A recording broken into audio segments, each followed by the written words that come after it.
बिस्मिल्लाहिर्रहमानिर्रहीम। मैं हूँ रायत दवड़ वज़ीरिस्तान एकेडमी की तरफ से एक बार फिर आपकी खिदमत में हाजिर हूँ। तो जी व्यूअर्स, बाहर आपका टाइम वेस्ट किए हुए अपनी टॉपिक की तरफ चलते हैं।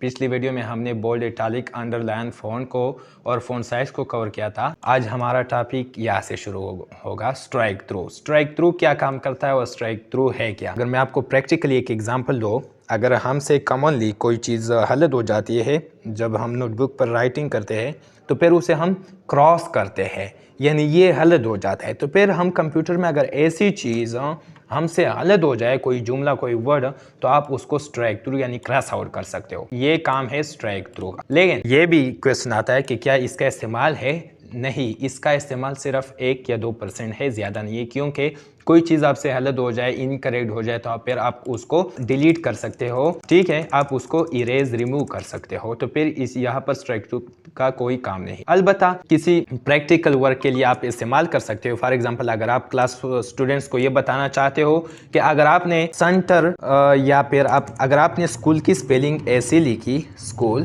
तो फिर ये ठीक है, अगर आपने ऐसे लिखी तो फिर ये गलत है, ठीक है, और आपने स्ट्राइक थ्रू यानी इसे क्रॉस आउट किया, तो फिर ये प्रैक्टिकली आप उसे अंडरस्टैंड कर सकते हो, समझा सकते हो कि ये गलत है और ये ठीक है। इस तरह प्रैक्टिकली क्लास में भी आप दिखा सकते हो। अदरवाइज स्ट्राइक थ्रू का कोई काम नहीं, क्योंकि कोई चीज़ आपसे गलत हो जाए तो आप उसे डिलीट कर सकते हो। इसके बाद है हमारे पास सबस्क्रिप्ट और इसके बाद है सुपरस्क्रिप्ट। सबस्क्रिप्ट का मतलब क्या है? कोई लेटर किसी वर्ड के नीचे छोटा सा लिखना। फॉर एग्जाम्पल, ये हम कहाँ इस्तेमाल करते हैं?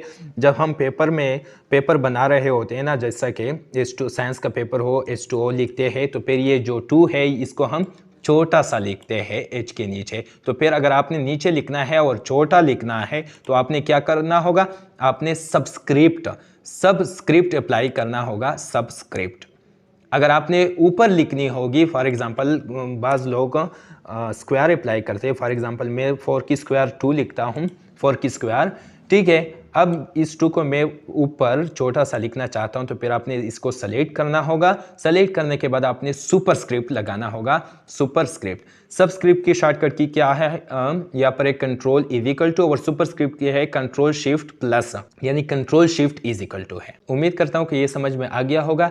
इसके बाद है हमारे पास टेक्स्ट इफेक्ट्स एंड टाइपोग्राफी। ये क्या काम करता है, आइए इसे देखते हैं। फॉर एग्जांपल, हमारे पास ये स्कूल का वर्ड है, इसे मैं थोड़ा सा बड़ा करता हूँ उसका कीबोर्ड से। अब आप इसको इजीली देख सकते हो। अब ये स्कूल का वर्ड जो है, यहाँ पर मैं इसमें कुछ डिजाइनिंग करूंगा। यहाँ पर मुख्तलिफ किस्म के रेडीमेड डिजाइन है, आप इसे चूज करके अप्लाई कर सकते हो। अगर आपको ये पसंद नहीं आ रहे तो फिर आप यहाँ से मैनुअली भी कर सकते हो, आउटलाइन अप्लाई कर सकते हो, शेडो, रिफ्लेक्शन, ग्लो वगैरह वगैरह। यहाँ पर सबसे पहला पॉइंट है आउटलाइन। आउटलाइन क्या होता है? आउटलाइन एक टेक्स्ट का वो बाहर वाला किनारा होता है। फॉर एग्जांपल, ये स्कूल है, इसके बाहर जो किनारे है इस वर्ड के आखिर में, इसे हम आउटलाइन कहते हैं, टेक्स्ट आउटलाइन भी कहते हैं।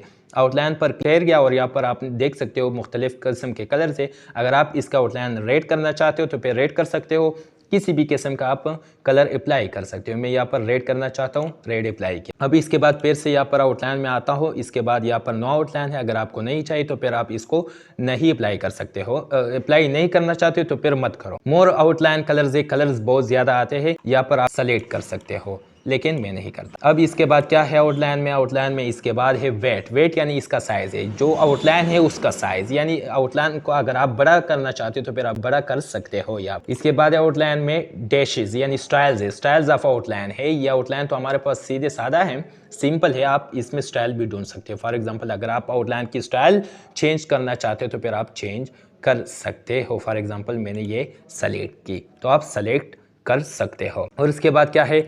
इसके बाद है हमारे पास शेडो क्या किसे कहते हैं? यहाँ पर मुख्तलिफ किस्म के शेडो है। नो शेडो, अगर आप नहीं चाहते हो शेडो, इससे रिमूव कर सकते हो।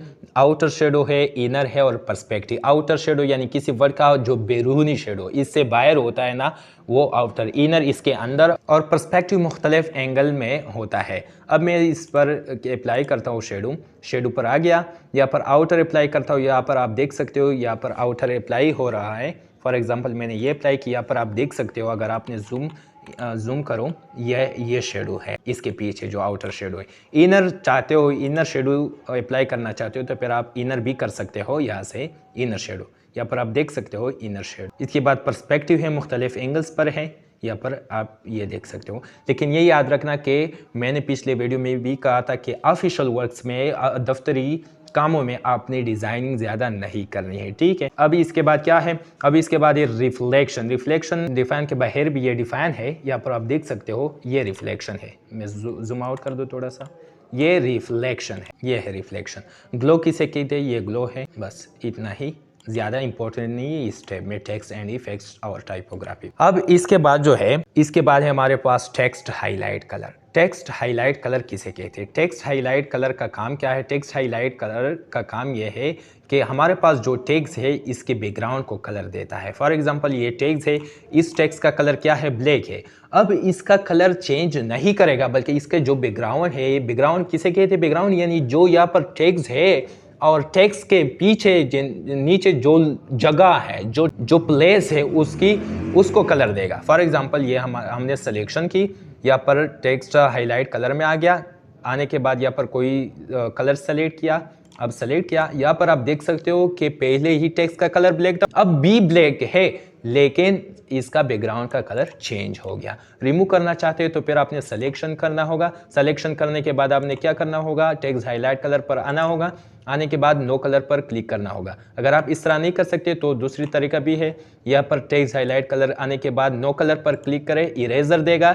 इरेजर देने के बाद आपने सिर्फ सिलेक्शन करनी है जिसका बैकग्राउंड कलर आपने रिमूव करना है, तो फिर आप रिमूव कर सकते हो। और इसके बाद है फ़ॉन्ट कलर। फ़ॉन्ट कलर का क्या मतलब है? फ़ॉन्ट कलर का मतलब ये है कि आप किसी भी फ़ॉन्ट का, किसी भी टेक्स्ट का कलर चेंज सकते हो। फॉर एग्जांपल ये कलर हमारे पास है ब्लैक, अब मैं इसको रेड करना चाहता हूँ तो फिर आप यहाँ से कलर फ़ॉन्ट यानी टेक्स्ट का कलर चेंज कर सकते हो। यहाँ से मुख्तलिफ किस्म के कलर्स है।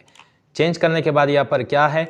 यहाँ पर है मोर कलर्स है, ग्रेडियंट है। ग्रेडियंट मिक्स होता है जिसमें लाइट वेरिएशन और डार्क वेरिएशन बहुत ज़्यादा होते हैं।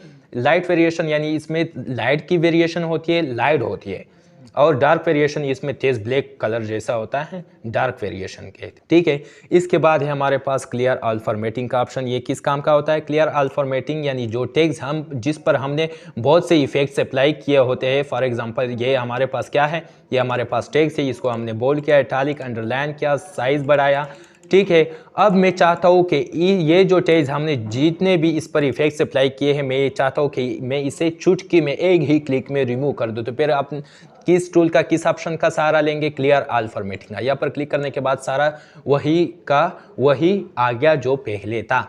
अब एक क्वेश्चन है, एक पॉइंट है यहाँ पर कि अगर हमने अगर हमने उस ही राइटिंग पर क्या अप्लाई किया हो, टेक्स्ट हाईलाइट कलर अप्लाई किया हो, यानी ये बैकग्राउंड का कलर, तो फिर क्या ये भी रिमूव करेगा? नहीं, ये बिल्कुल नहीं रिमूव करेगा।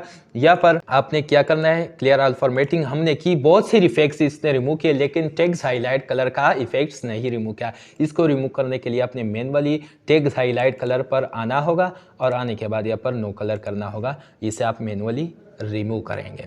अब यहाँ पर हमारे पास है चेंज केस। चेंज केस क्या काम करता है? ये ग्रामेटिकली काम करता है। सेंटेंस केस है, लोअर केस है, अपर केस है, कैपिटलाइज, ईच वर्ड है, टॉगल केस है। फॉर एग्जांपल किसी टीचर ने आपको ये दी कि ये पैराग्राफ है, आपने इसने ग्रामेटिकल चेक करना है।